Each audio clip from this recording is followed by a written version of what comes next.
오메가 엘립스를 소개하기 앞서서 파텍 필립의 엘립스를 소개하지 않을 수가 없는데요.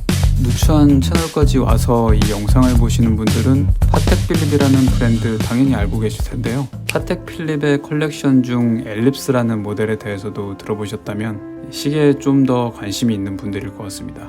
엘립스 모델은 파텍이 칼라트라바 다음으로 내놓은 두 번째 컬렉션인데요. 당대에는 혁신적인 디자인이었고 시계 역사에서 아이코닉한 모델이기 때문에 이 디자인을 시계에 채택한 기원에 대한 이야기도 상당히 많습니다. 어느 회사가 먼저 했냐, 어떤 디자이너가 먼저 했냐 같은 이야기죠. 관련해서 여러 자료를 찾아보다가 해외 빈티지 시계 전문 유통사의 어떤 아티클을 통해 정리된 내용을 공유해 보겠습니다. 첫째, 엘립스는 젠타 형님이 아닌 파텍 필립의 인하우스 디자이너인 루벨리 형님이 디자인했습니다. 젠타 느낌의 디자인이지만 젠타 형님의 스케치북에서는 나오지 않았습니다. 둘째, 루벨리 형님은 최초에는 파텍 필립이 아닌 오데마 피게를 위한 타원을 먼저 디자인했습니다. 셋째, 그렇지만 오데마 피게조차도 최초가 아닐 수 있습니다. 비슷한 디자인을 차용한 세로 타원의 형태의 시계를 1912년 까르띠에도 만들었던 기록이 있습니다. 어쨌거나 사각형도 원형도 아닌 이 황금 타원형의 디자인으로 공존의 성공을 이뤄냈고 또 지속적으로 제품을 내온 것은 파텍 필립의 엘립스가 맞습니다. 그럼 오메가로 넘어와서요. 오메가는 비슷한 시기인 드빌 라인을 1967년에 처음 등장시켰고 파텍 필립은 1968년에 골든 엘립스를 냈습니다. 엘립스의 성공을 봤던 것인지 1970년대 초 오메가는 비슷하지만 자신들의 해석을 담은 이 황금 타원을 드빌 라인을 통해 내놓았습니다. 오메가만 파텍을 따라했냐 라고 하기에는 롤렉스, 피아제, 유니버셜 제네브 같은 많은 브랜드들이 비슷한 컨셉의 시계들을 내놓았고 오메가도 그중 하나였죠. 여기 보시는 그 시계가 바로 오메가 드빌, 레퍼런스 311.0164, 별칭 오메가 엘립스입니다. 그럼 이 빈티지의 매력에 대해서 자세히 살펴보겠습니다. 다이얼. 이 시계의 특징은 극단적 단순함에서 오는 화려함이라고 할 수 있을 것 같아요. 비례적으로 완벽한 세로형 타원의 케이스, 날짜창이 없는 타임오니 워치고 시간을 나타내는 아워마커만 존재할 뿐 분단위 인덱스가 없으며 초침이 존재하지 않습니다.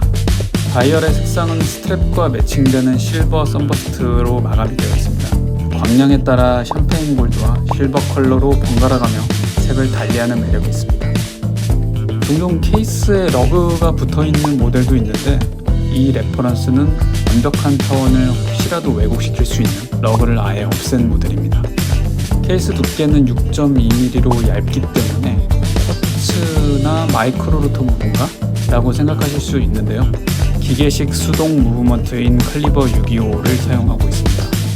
케이스 사이즈는 가로 29.5mm, 세로 32.5mm의 유니섹스 사이즈입니다. 케이스백도 잠시 보겠습니다. 브레이슬릿. 우리가 적게는 몇십만원, 많게는 천만원이 넘는 시계를 사면서 10만원 내외의 스트랩이나 붓을 구매할 때는 망설이는 경우가 좀 있잖아요. 시계를 구성하고 있는 표면적만 봐도 그렇고 실제 시각적으로도 스트랩은 이미 시계 이미지의 50% 이상을 차지하고 있다고 생각합니다. 100만원 주고 산 시계의 나머지 절반을 완성시키는 브레이슬릿을 사는데 10만원을 투자하는 정도? 이렇게 생각하면 스트랩은 더 이상 타협할 부분이 아닌 거죠.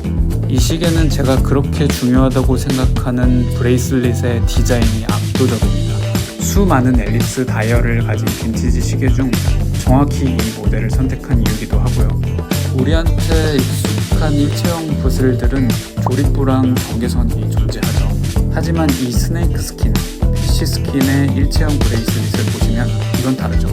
굉장히 작은 스틸 조각들이 촘촘하게 이어져 있고 그 틈에는 손목털 찝힐 공간조차도 없습니다. 이렇게 붓의 시작과 끝이 경계없이 매끈하게 이어져 있어서 시각적으로는 주물로 찍어낸 뻣뻣한 스틸판 같은데 라는 생각이 드는 찰나에 예상을 깨고 손목 위에 춤을 추듯 촤르르 감기는 유연성. 이 상반된 물성이 하나로 구성된 오브젝트가 주는 그 경험은 꽤나 특별합니다. 이건 직접 만져봐야 합니다.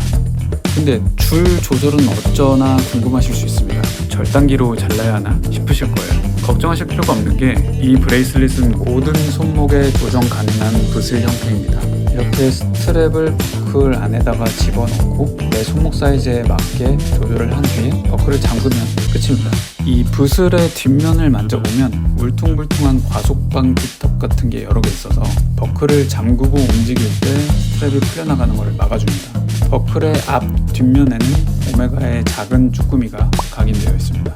어디 가서 일체형 붓슬이라고 어깨뽕 좀 넣으려면 이 정도는 돼야죠. 시계 케이스와 브레이슬렛이 주는 물리적, 심미적 일체감은 손목 위에서 이렇게 힐끔힐끔 보일 때 마치 시계가 아니라 보석 같은 착각까지 듭니다. 용두에는 다크블루 까보숑이 적용되어 있습니다. 파텍 필립도 엘립스 용도에 까보숑을 적용한 적이 있지만 오메가보다 나중인 1979년 이후로 추정을 하고 있고요. 이 부분만큼은 오메가가 먼저 한 걸로 보입니다. 이걸 구하기 위해 국내 해외에서 매물을 열심히 찾았는데 여성용 사이즈거나 일체형 스트랩이 아니거나 가로형 타원이거나 상태가 너무 좋지 않거나 해서 작년에 몇 개월 정도 잠복을 하다가 올 초 운 좋게 국내 매물이 나와서 바로 구매를 했습니다. 그것도 아주 합리적인 가격으로. 여러분도 찾아보고 만져보셨으면 좋겠어요. 만져보면 사랑에 빠질 수밖에 없다에 제 예책 인형을 걸겠습니다. 오늘도 멍소리 끝까지 들어주셔서 감사합니다. 그럼 즐거운 시계멍 때리세요.